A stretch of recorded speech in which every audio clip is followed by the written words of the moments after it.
Hi, Let's Ride listeners. It's your friend Paul Estrada. If you've gotten any value out of any of the episodes, I'm here to ask you to pause this episode and take a moment to subscribe to the show wherever you're listening to this podcast. If you're a real go-getter, please take a moment to leave a review of the podcast. I'd be indebted to you forever. Thank you for supporting and listening to the show and for going on this journey with us. Pause, subscribe, and let's ride.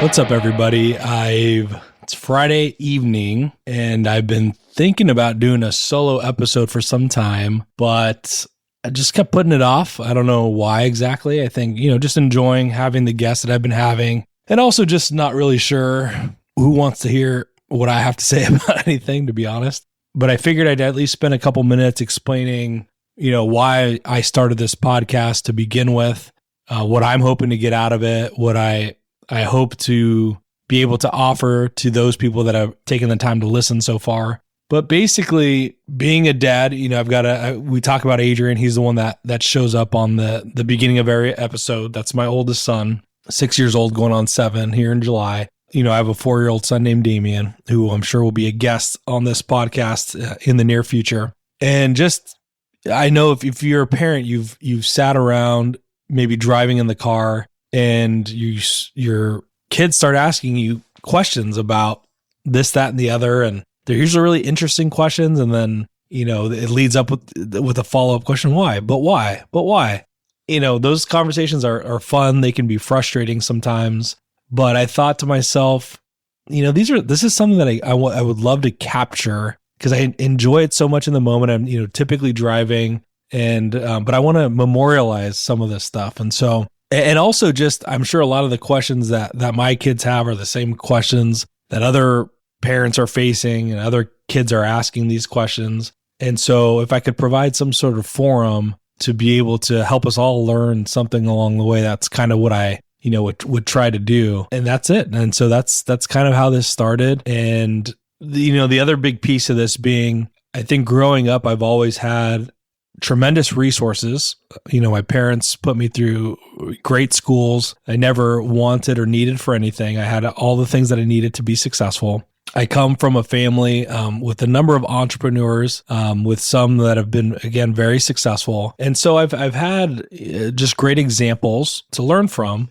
But I've always, at least some of the biggest memories that I have growing up was not really knowing, having a very good idea of what I wanted to do when I got older, or knowing that I wanted to be successful, but really not knowing how to do that.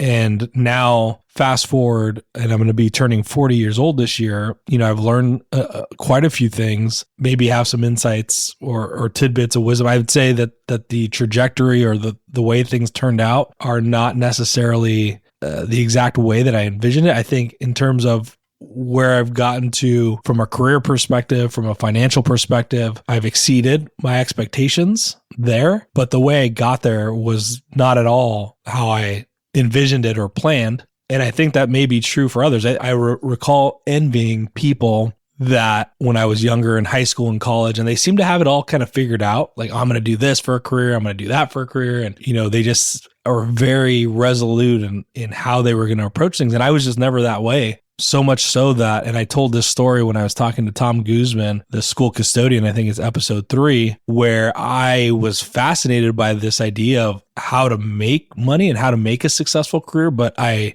didn't really have a good idea of how to do it. And I remember getting my hands on a book where it was these guys that went around in an RV in like the early 2000s, and they got a hold of CEOs of companies. I remember specifically Michael Dell from Dell Computers was one of the guys they interviewed. And they were answering the exact same question I was trying to get the answers to, which was, how did you get to where you got in your career? Like, give us the secrets, give us the blueprints, because we have no clue. And so I was really fascinated by that. And from that, I was inspired to go out and seek some answers out for myself. And that's where I told that story of writing a letter while I was at Cal State Fullerton and going into these well-to-do neighborhoods and just throwing this letter in there saying, I'm a college student looking to learn basically, how did you afford this house? What type of career did you have, et cetera? And in hindsight, looking back on it, it was probably ridiculous. And people probably thought I was some sort of scam artist or something. And needless to say, nobody responded. At least one lady I remember calling and saying, "What is this? What are you doing?" And me trying to explain it to her and then, her not giving me the time of day. But just kind of illustrating for you my fascination with wanting to figure out how this was done and trying to unlock what I thought were some secrets that I didn't know the answers to. And thankfully, I've just kind of stumbled on a career that has led to, like I said before, success that I didn't anticipate, but I'm very thankful for. And so if I can start to record how I got there, what I did, and if that helps anybody, or, at the very least, just, trying to help my kids, or at least kind of put my thoughts in such a way that I can better articulate what it is I did or how I got there or where I caught some breaks along the way and things like that. And so that's really what this is all about. I get into a lot of things with families as well. Like I said, being a young dad and getting some insights, not just on careers and how to be successful in that way, but how to be successful as a father, as part of a family, and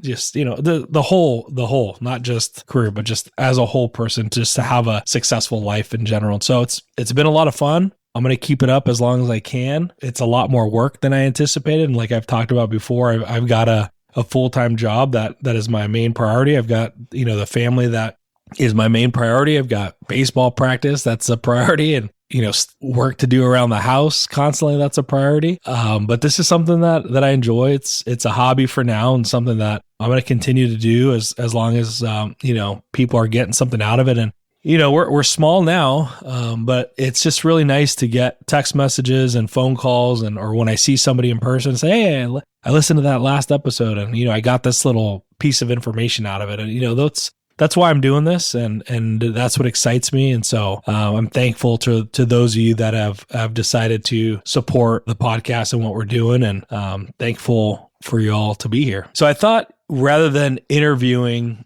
somebody every single episode, I could change the format a little bit. I kind of got this idea. So one of the very first podcasts I ever got onto was a comedian, and his name is Theo Vaughn, and he happens to have maybe a top 10 podcast in the world right now. But I got onto his podcast maybe 2018, 2019, pre-pandemic for sure. And what really fascinated me about his podcast was he wasn't interviewing any guests. Every episode that he would have that would come out each week was just a monologue, basically, where, as a comedian, you could imagine he tells, funny anecdotes. It's called This Past Weekend. And that's exactly what he would do. The podcast would start about him talking about what did he do the past weekend. He did this comedy show. He hung out with these friends and, kind of just, but he would tell it in a funny way as a comedian could. And then that evolved into then him kind of going over recent news headlines, and then that evolved into people calling in or emailing him with questions, and then him kind of giving his own take on those or answers to those questions, and just being an open book as much as he could. And that's where I basically have gotten the idea for this. And so I figured we'd give it a try. Love your feedback. If you like it, if you don't like it, if you prefer just hearing from the guests, let me know. No, I'll take no offense to anything, but let's give this a shot. So, we don't have a mechanism for people to send in questions just yet, but we do have the internet, and I do tend to look on Reddit and go through some of the threads on there, and ran into some fascinating questions that I think are kind of on theme with the types of things we typically talk about on here. And so I'll go through a couple of these and give my thoughts, and we'll go from there. So first question is, men over 30, what's the one thing no one warned you about? Then in the subtext, it says, not the obvious stuff like taxes, back pain, or how hangovers last 2 days now. I mean the quiet surprises, the little things about getting older that hit differently. Maybe it's how friendships slowly fade if you don't put in effort. Maybe it's realizing your parents are aging faster than you expected. Maybe it's waking up one day thinking, wait, is this it? I'm just curious, what's something about life after 30 that no one prepared you for? Well, so first of all, I'm turning 40 here in a couple months. Yeah. So that's hard to admit to, but it's happening. And he did mention something there, which is hangovers lasting 2 days. I can confirm that is a thing. It's not a pleasant thing. And I try to avoid that part as much as possible. I will say, in my younger days, in my 20s, I had a very, very good time. And that was a lot of fun. But I will say, if you don't have kids, the way I like to explain it to people is when you're out having a good time with your friends or your family, you're at a party, whatever the event is, you reach this fork in the road. And I think everybody knows this fork in the road that I'm talking about. That is, if you turn to the right, you stop imbibing, you kind of maybe start drinking water and you start, taking your foot off the gas pedal. You wake up the next day, you're feeling fresh as roses and you're ready to go. And the other is turning to the left and just pedal to the metal, man. We're going big tonight, right? Like just keep throwing them back and have a great time, but wake up the next day just in a world of pain. And, again, back in the 20s, I'm turning to the left 9.5 times out of 10. And now that I'm closer to 40, I'm turning left 1 time out of 10. And that's a big iffy one because, man, there's just nothing like, having to wake up and just having all those responsibilities like I talked about. It's like, whether it's work or just household responsibilities or just wanting to be present. And, young kids are rambunctious. They got a lot of things that they want to do. And they don't wait for any hangover for you to overcome your hangover. Like they're just ready to go first thing in the morning. And so, yeah, I would say, and I think a lot of my friends are like that as well, where you just kind of reach that fork in the road and every once in a while you'll go down that path. But for the most part, it's, this is not worth it the next day. So let's move on. So that wasn't the question. That was the subtext, but I thought that part was interesting. So I wanted to cover that part. But one thing over 30, I remember, so men over 30, what's the one thing no one warned you about? I would say I definitely thought in my teens and 20s that by the time I was in my early 30s, I would have it figured out. And when I mean that, I mean more like from a career perspective. And I don't know that necessarily happened. I would say it's pretty clear to me now that I'm closer to 40. That part seems pretty solidified at this point, but it wasn't so clear. I would say that's only really happened in the last 3, 4, or 5 years. And the early 30s are still very much kind of an open door where, I think that there's an infinite number of different possibilities. That isn't to say that there isn't today. In fact, I used to think that people in their 40s, 50s, 60s were old, and I don't think that anymore. I think that, we're still really young. And if you think about it in the context of a whole life, even at 40 years old, you've got at least half your life left to go, if not more than that, which means there's a whole lot that can still be done. But one thing I will say is having your foundation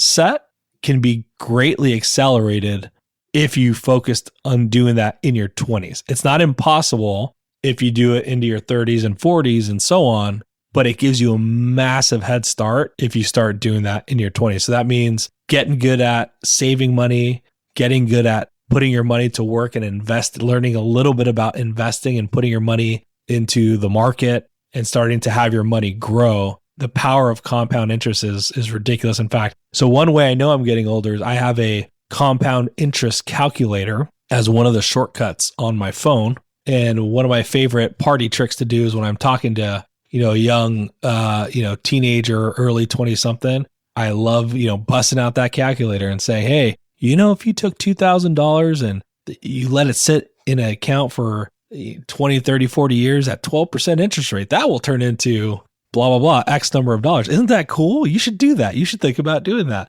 And I say that, and they probably must look at me and think, I'm ridiculous. But I say that, and I'm super genuine about it because I really wish somebody would have just given me that tidbit of information when I was a teenager in my 20s, and who knows what would have happened. I'm again thankful for where I am today, but that was a big eye opener. And for me, that really didn't come until late, very, very end of the 20s, if not into my very early years into the 30s. So that's my fun party trick now. So exciting stuff, right? All right. The next question on here is climbing the corporate ladder worth it anymore? Or is it the real win learning how to stay at the bottom and still live well? I'm in my late 20s and I've been noticing a pattern. The people who climb the fastest seem the most stressed, the most burned out, and weirdly, the most disconnected from life. Meanwhile, I know a handful of folks working low-level jobs, delivery drivers, warehouse staff, admin, assistants, who clock out and actually live. They hike, they sleep, they laugh more. Okay. Yeah, this one is interesting. I would say on this one, definitely in my 20s, I was all about climbing the corporate ladder as fast as humanly possible.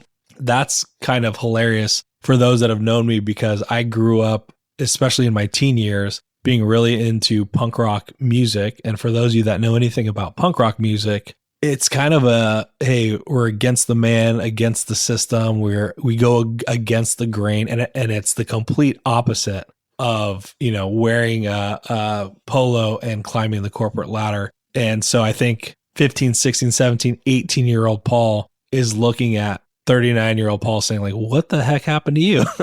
But nonetheless, I think when I got into the corporate environment, it was definitely, again, a foot on the gas pedal. Let's see where we can take this. I happened to be at an organization that had just endless opportunities. And so I knew that if I put in the work, it would turn into something meaningful. And, to the point where just, working long days and then coming home, this is, before kids, before wife, before any of that stuff, and maybe come home and have dinner, then jump back on my laptop and start working again. And I know a lot of people that were like that, and, it really gave them a huge head start. Or, they wanted to maybe do some work that they could never get to during the day, or they wanted to do some sort of report or something and gather some sort of insights or put together some sort of presentation that you just don't have the time to do when you're doing your day-to-day responsibilities. But if you can do those things, even if it's on your own time, and then present those,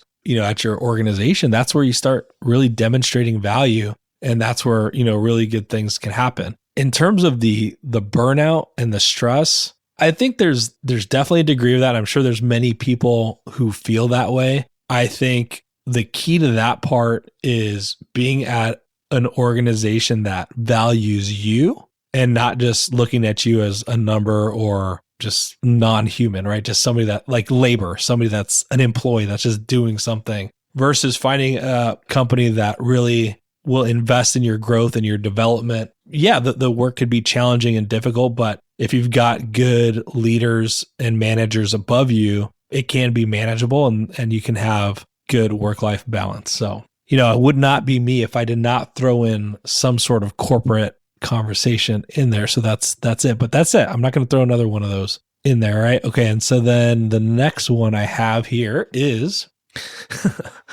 turning 37 this year. Is it normal to feel this tired all the time? My energy level is quite low these days. I can go to bed as soon as I get home from work. If I don't have class, I quit drinking this year as well in hopes that it changes that. Is this normal? But man, whoever this guy is, I would love the answer to this as well. Just for point of reference, I have been wanting to do this podcast, this solo podcast for a while, and it was getting to around the afternoon. I'm like, man, I'm running out of gas right now. And I went to go pick up a sugar-free Red Bull. Not going to lie, the 12-ounce can, not the baby can, but like, the mid-size, like high octane can. With this in mind, right? I'm like, if I don't pound this, I don't know that I'm going to get through the rest of this day and then have enough energy to stay up and do this. So I definitely do not have the answer to this one. In fact, if anybody does, please let me know. But yeah, I've tried all kinds of things, right? Don't drink as much. You try to exercise more, you try to eat better, and stay in pretty good shape. But yeah, especially like what's frustrating is just those days where you go to bed early, 9:30, 10 o'clock, and you're like, man, okay, this is awesome. I'm going to wake up tomorrow. I'm going to be feeling great. And then, you wake up, get 8-9 hours of sleep, and you wake up and your gas tank's still not back to 100. It's like, man, what do I need to do? I'm putting in the sleep. I'm doing, I'm eating right. I'm doing all these things. Why can't I get the gas tank completely full again? So like I said, I don't have the answer to this one. I would love the answer. If you know anything other than pounding Red Bulls or coffee or anything like that, please, I'm all ears. So let's see what else we got here. By the way, don't underestimate the power of a good power nap. And when I say that, we're talking about 12, 15 minutes, set your alarm clock.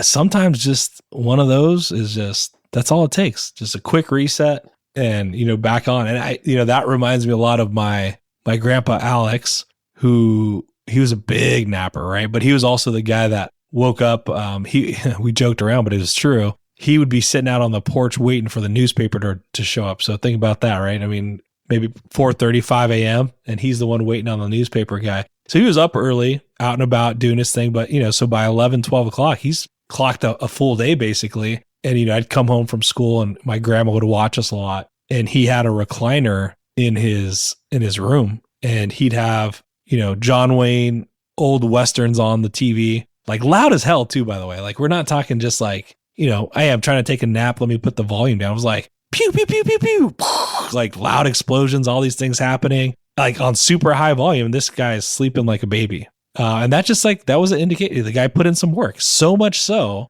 that the TV could be loud and he still passed out like a baby. And then he'd wake up and he'd get back on that horse and start grinding out some more work. So there's something to that, right? And for him, at least, anyways, that's the secret. So unfortunately, when I'm at the office, I don't see myself putting my forehead down on my desk and just falling asleep in front of my team. So that's not necessarily an option most of the time. But hey, on a Saturday, a Sunday, especially, lazy Sunday afternoon, do not underestimate the power of a good nap. But, I joke about that and it is frustrating. But sometimes I do also think about what I've accomplished. And I'm like, why am I so tired? It's like, okay, well, I cleaned the pool filter today. I did 2-hour baseball practice. I did, some work.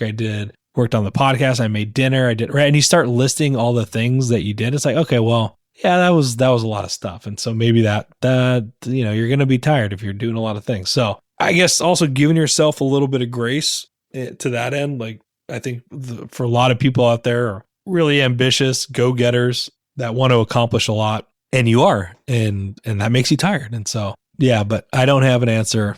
Again, I wish I did. Let me know if you do. All right. The last question we're going to go over today is, did you have a midlife crisis? How many of us have been through a midlife crisis? What did it feel like, and how did you get out of it? I'm halfway through 30s and suddenly started to feel I don't want to do anything. No inspiration, motivation to work. Couldn't try to finish my master's degree, all while knowing I should not be in this state. I can't seem to be able to get out of it. Yeah. So again, like I said before, and I don't know why I keep repeating this because I don't know how much I want to get this out there, but I'm going to be 40. So technically that is kind of like the definition of the midlife crisis, right? And I remember growing up that thinking, or when you watch movies and things like that, the midlife crisis was typically like, get a sports car or start wearing a backwards hat again with some crazy sneakers, or I don't know, like stuff like that. And now being in that position, and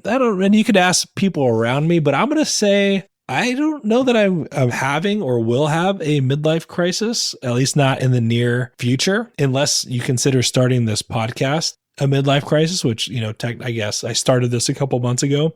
So that's the one different thing that I've done than what I was doing over the last couple of years. So that's kind of boring to say it like that, I guess, but that would be, I guess, a midlife crisis. I don't know. Maybe I'm not being honest with myself. So my friends or family that listen to this, I'm sure they'll chime in as well, but I don't see myself, I don't see myself going back to, let's say, having a mohawk and wearing punk rock band shirts again, though, that now that I say that out loud, that kind of sounds kind of awesome, but I'll avoid that. I would say, that said, I am going to be having a 90s cover band for my 40th birthday. So maybe that is kind of like a touch going into it, but still, no, that's more like a nostalgia thing, right? Or at least that's how I'm gonna think about that. I don't know. I don't think I have one, but again, tell me if you have one. Maybe they're more subtle these days. Because I will say this. I will say I used to think that 40 when I'm a teenager, 20s, that was ancient. And now that I'm here, I'm like, hey, it's not. Come on, I'm a young guy. And I think part of that is just society has changed a little bit too, or maybe it's always been like that. Now that I'm actually here and I have this perspective, like, no, this is still pretty young. So that's how I'm going to treat that. I'm going to go, that's how I'm going to feel about that. But yeah, if you've had any interesting midlife crisis, let me know. Let's click on the comments here and let's see what people come up with, because I'm sure that there's some good things. So it says, so the first one on here, bought myself a BMW Z4. I don't know what that, I'm assuming that's a sports car. So that's what I said, right? That's kind of like your typical, when I think of it in my head, it's a car. So that's the first thing that popped up. Let's see. What else is here? A legendary you're experiencing depression from the grind of living in late stage capitalism. That's deep, and no, I don't feel that, but nothing too, like I said, I think like just glossing through this, people are kind of saying the same thing. It's like, I don't know that there's what a midlife crisis was portrayed as, when I was growing up in the 90s, I think that was more exaggerated than anything else, but like I could be wrong. So if there are some midlife crises out there, smoking, like smokers, not like smoking cigarettes, but people that have those eggs, where they're like smoking meats now, that seems to be a really popular thing. So maybe that's like one of the new midlife crisis type deals. I don't know. Anyway, all right, guys, I'm going to wrap up here. I hope you enjoyed some of just the thoughts off the top of my head. I really, I think as a person, and the reason why I'm doing the podcast is I think I tend to be more of a listener than a talker. And I try to be, an active listener where I'm picking up on all the different details that I'm getting in a story and then following up on those really details that I find fascinating and then kind of exploring more from there. And then when I can drop in little tidbits of knowledge that I think are relevant, I do that. But I think, like I said, a lot of this is me just learning a lot and not so much of me talking as much. So I'm, coming up on 30 minutes here. And honestly, I think I'm out of things to say. So that's it for today. If you have any questions or thoughts or ideas that you want me to answer, I will do my best. Send those in. Otherwise, thank you all for being supporters of the podcast, and we'll see you next time. Let's ride.